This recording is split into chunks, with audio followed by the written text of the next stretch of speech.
Hello everyone, welcome to For Nurses Preparation YouTube channel. I am Ritu.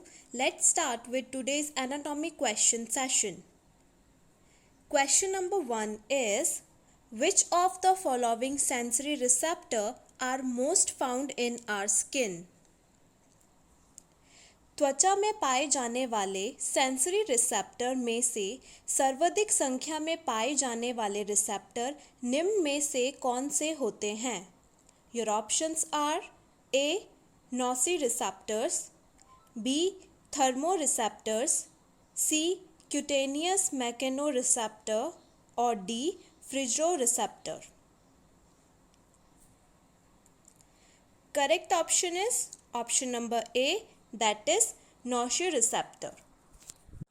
त्वचा में पाए जाने वाले रिसेप्टर को क्यूटेनियस रिसेप्टर कहा जाता है.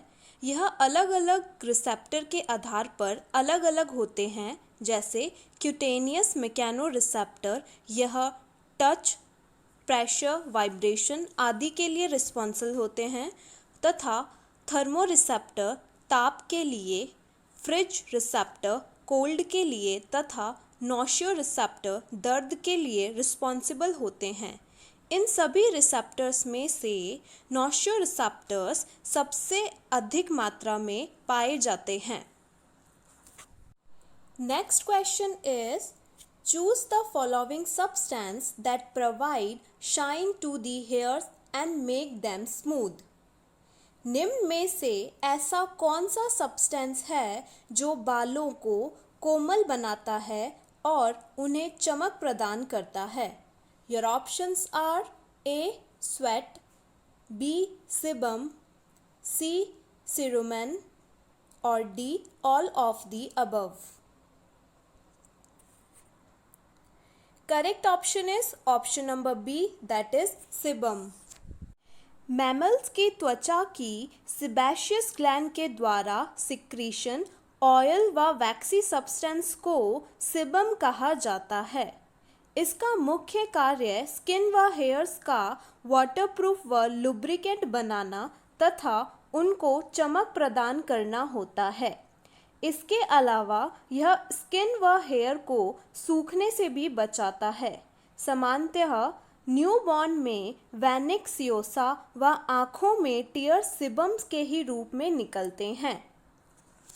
Next question is, which of the following muscles is responsible for goosebumps? निम्न में से वह कौन सी मसल है जो कि बालों के रोंगटे खड़े होने के लिए रिस्पॉन्सिबल होती है? Your options are A. oris muscle, B. levator muscle, C. erector pili muscle or D. all of the above.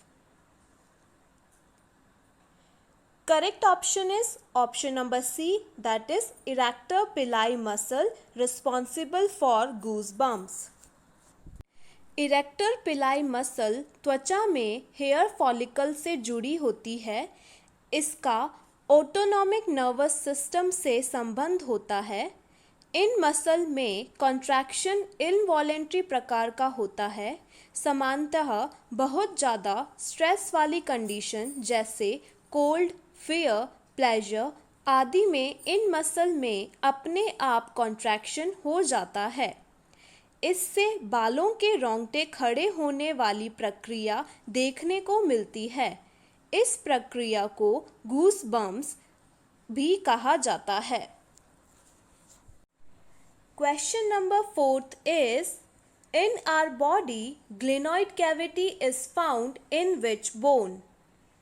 हमारे शरीर में ग्लेनॉइड कैविटी निम्न में से किस बोन में पाई जाती है? Your options are A. Shoulder girdle यानी scapula, B. Occipital bone, C. pelvic girdle और D. sternum. Correct option is option number A, that is shoulder girdle और स्कैपुला. ग्लेनॉइड कैविटी हमारे शरीर की स्कैपुला यानी शोल्डर गर्डल में पाई जाती है. इस कैविटी में ह्यूमरस बोन का हेड फिट होता है। इसके अलावा एसिटाब्यूलम कैविटी हमारे शरीर की पेल्विक गर्डल में होती है और इसमें फीमर बोन का सिर फिट होता है और क्लैविकुलर कैविटी स्टर्नम स्थित के मैन्यूब्यूरम स्टर्नाई भाग में स्थित होती है जिसमें क्लैविकल का स्टर्नल सिर फिट होता है। Next question is deficiency of fat or lipids in tissue is called। निम्न में से टिश्यूज में वसा की कमी होने को क्या कहते हैं? Your options are A hypoliposis, B hyposomnia, C hyporenia और D hypospadias. Correct option is option number A, that is hypoliposis। हमारे शरीर में टिश्यू में फैट्स या लिपिड की कमी होने की कंडीशन को हाइपोलाइपोसिस कहा जाता है, जबकि हाइपोफेरनिया का अर्थ मेंटल डेफिशिएंसी होता है।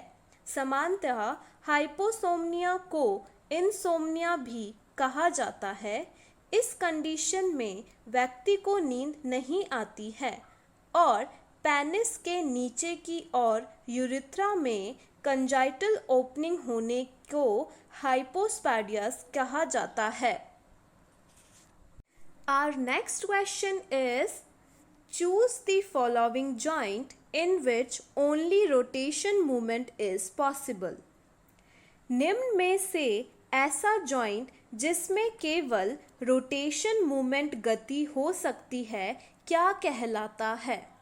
Your options are A ball and socket joint, B saddle joint, C pivot joint और D hinge joint. Correct option is option number C, that is pivot joint. Pivot joint को uniaxial joint भी कहते हैं। मतलब इस joint में एक bone Khunti के समान संधि तल बनती है जिस पर दूसरी बोन केवल रोटेशन गति करती है। जैसे मेरुदंड की सेकंड केशुरुक पर हमारा सिर घूमता है। इसके विपरीत बॉल एंड सॉकेट जॉइंट में बॉल वाली बोन ही घूम सकती है, जैसे hip joint, shoulder joint etcetera. Next question is which part of sternum is called xiphoid process. निम्न में से स्टर्नम के कौन से भाग को सिफॉइड प्रोसेस कहा जाता है? Your options are A lower tip of sternum, B head of sternum, C body of sternum और D body of ribs. And the correct option is option number A, that is lower tip of sternum।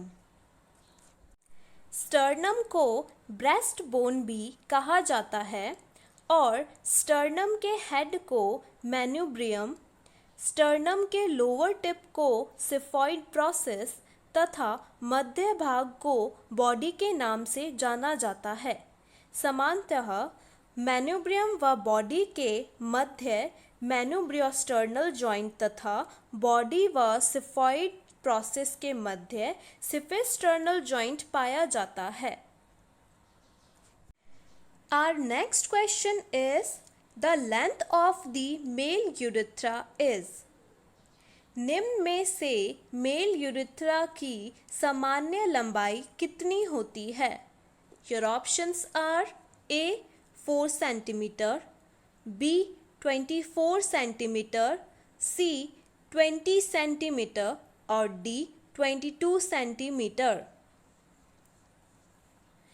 Correct option is option number C, that is 20 centimetre. Male urethra घुमावदार S आकृति के कारण होने से ज़्यादा लंबा होता है और यह लगभग 8 इंच यानी 20 सेंटीमीटर लंबा होता है। यह लेंथ 15 सेंटीमीटर से 29 सेंटीमीटर तक लंबी हो सकती है।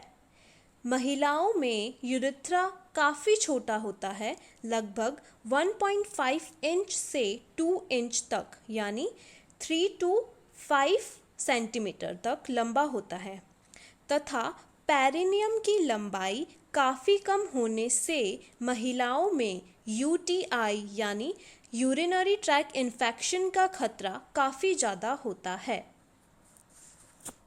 Next question nurses, a person meets roadside accident in which fracture of his coracoid process occurs. According to nurse, coracoid process is which part of bone? एक व्यक्ति के रोड साइड एक्सीडेंट में कैरोकॉइड प्रोसेस में फ्रैक्चर हो गया है। Nurse के अनुसार कैरोकॉइड प्रोसेस निम्न में से कौन सी बोन का हिस्सा होता है? Your options are A ulna, B tibia, C radius और D scapula. And the correct answer is answer number D, that is scapula. Coracoid process एक छोटी हुक लाइक स्ट्रक्चर होती है जो कि स्कैपुला बोन के एंटीरियर पोर्शन में पाई जाती है। यह संरचना शोल्डर जॉइंट बनाने में महत्वपूर्ण भूमिका निभाती है। इसके अलावा कैरेकॉइड प्रोसेस को सर्जन्स लाइट हाउस के नाम से भी जाना जाता है क्योंकि यह ऑपरेशन के दौरान न्यूरोमस्कुलर डैमेज के बचाव हेतु लैंडमार्क के कार्य करती है। Our next question is, in which type of cells meiosis division is found? निम्न में से किस प्रकार की सेल्स में मियोसिस डिवीजन पाया जाता है? Your options are A germ cell, B somatic cell, C A and both, B and D none of these. And the correct answer is answer number A, that is germ cell. Meiosis को अर्धसूत्री विभाजन भी कहा जाता है क्योंकि daughter cells में chromosome आधे हो जाते हैं। यह केवल जर्म सेल्स में होता है और इसके द्वारा युग्मकों का निर्माण होता है। इसके विपरीत माइटोसिस को श्रमसूत्री विभाजन भी कहा जाता है क्योंकि डॉटर सेल्स में क्रोमोसोम कोशिका के समान ही होती है। यह विभाजन सोमैटिक सेल में होता है जिससे फिजिकल ग्रोथ होती है। Next and the last question of this video is, choose the correct organ of reproductive system in which fertilization process takes place. निम्न में से रिप्रोडक्टिव सिस्टम के किस ऑर्गन में फर्टिलाइजेशन की प्रक्रिया संपन्न होती है? Your options are A vagina, B fallopian tube, C uterus और D ovary. Correct option is option number B, that is fallopian tube. Fallopian tube पेशियों के क्रमांचुक गतिक एवं आंतरिक परत के रोमों यानी सीलिया की गति के द्वारा फैलोपियन ट्यूब से गुजरता हुआ यूट्रस में पहुंचता है और ओवम का निषेचन भी मुख्यतः फैलोपियन ट्यूब के एम्प्यूला पार्ट में होता है। फिर फर्टिलाइज्ड ओवम गर्भाशय में पहुंचकर यूट्रस की भित्ति को देखकर इम्प्लांटेड हो जाता है। That is all for today's video. If you like it, hit the like button, share and subscribe to our YouTube channel. Thank you.